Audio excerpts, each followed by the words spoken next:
সে তার দেশকে ভালোবাসে, দেশের মানচিত্রকে ভালোবাসে, দেশের প্রতিটি জনগোষ্ঠীকে ভালোবাসে।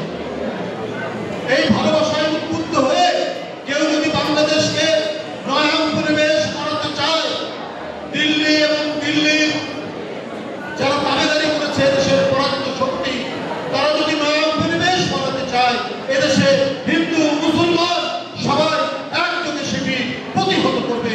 এটাকে কোনো উপরিবেশ বানাতে দেবে না।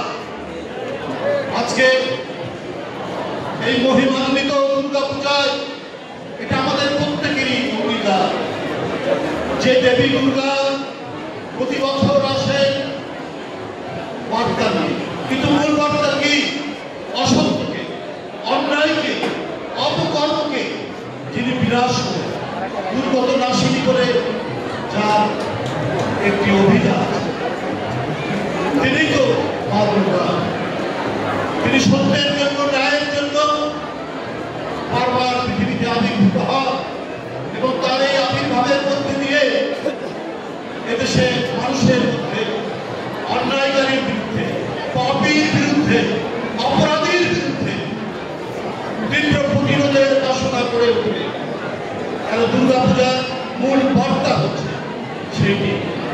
আজও অনেক অসুর রূপী অনেক মানুষ যারা বাংলাদেশকে ধ্বংস করতে চায়, যারা বাংলাদেশের গণতন্ত্রকে এবং বাংলাদেশকে পরাজিত করতে চায়, তাদেরকে বিনাশ করার যে মন্ত্রণা, এই বিনাশ করার মন্ত্রণা আমরা পাই এই দুর্গা পূজার মধ্যে।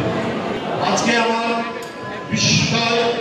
বিস্ময়কর মনে হয় যে আজকে কেন আমাদের পার্শ্ববর্তী দেশে এই ধরনের একজন পরাজিত মানুষকে সেখানে আশ্রয় দেওয়া হয়েছে।